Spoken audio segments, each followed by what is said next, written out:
ക്രൂശിൽ കണ്ടോ ഞാൻ നിൻ സ്നേഹത്തെ, ആഴമാർന്ന നിൻ മഹാത്യാഗത്തെ. ക്രൂശിൽ കണ്ടോ ഞാൻ നിൻ സ്നേഹത്തെ, ആഴമാർന്ന നിൻ മഹാത്യാഗത്തെ. പകരം എന്തു നൽകും ഞാനിനി, ഹൃദയം പൂർണ്ണമായി നൽകുന്നു നാഥനേ. പകരം എന്തു നൽകും ഞാനിനി, ഹൃദയം പൂർണ്ണമായി നൽകുന്നു നാഥനേ. താൻ സ്നേഹിച്ച ഒരുവന് വേണ്ടി ഹൃദയം കൊടുക്കുവാൻ വെമ്പൽ കൊള്ളുന്ന അന്നക്കുട്ടി. വിവാഹാലോചനകൾ തകൃതിയായി നടന്നുവെങ്കിലും ഒന്നും സഫലമായില്ല. തന്റെ തങ്കക്കുടത്തെ പറ്റിയുള്ള സ്വപ്നങ്ങൾ എല്ലാം തകർന്നതിന്റെ സങ്കടത്തിലായി മുരിക്കൻ വീടും പേരമ്മയും. തന്നെ വളർത്തിയവർ വേദനിക്കുമല്ലോ എന്ന ചിന്തയൊന്നും യേശു എന്ന തന്റെ മണവാളനെ സ്വന്തമാക്കുന്നതിൽ നിന്നും അന്നക്കുട്ടിയെ തെല്ലും പിന്തിരിപ്പിച്ചില്ല. തന്റെ ആത്മശരീര പരിശുദ്ധിയെ കാത്തുസൂക്ഷിക്കുന്നതിനപ്പുറം അവൾക്ക് മറ്റൊരു ലക്ഷ്യവും ഇല്ലായിരുന്നു. അതിനായി അവൾ തിരഞ്ഞെടുത്തതോ സന്യാസമെന്ന മഹത്തായ ജീവിതം.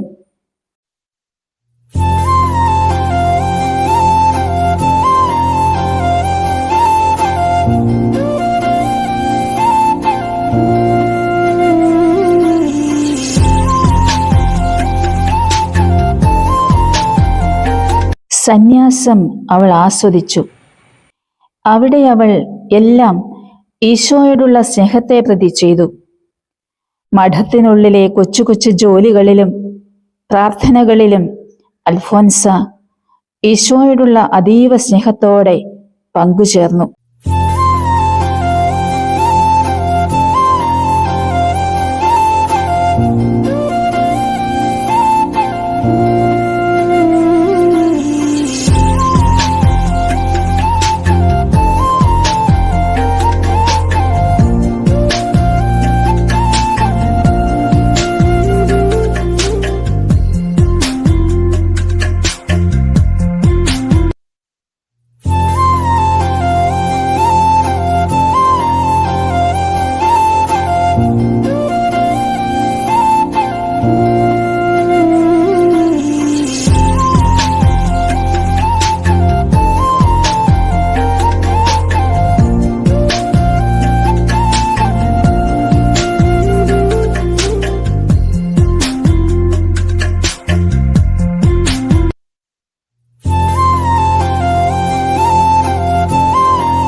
പ്രിയപ്പെട്ട മാതാപിതാക്കളെ, നിങ്ങളുടെ മക്കൾ ഇന്ന് വിശുദ്ധ വഴിയിലാണോ ചരിക്കുന്നത് എന്ന് ചിന്തിക്കാറുണ്ടോ?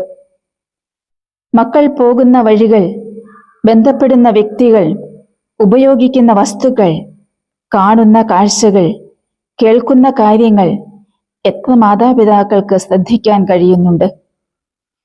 കൊച്ചുനാൾ മുതൽ നല്ലത് തിരഞ്ഞെടുക്കുവാൻ അവരെ പ്രോത്സാഹിപ്പിക്കാറുണ്ടോ?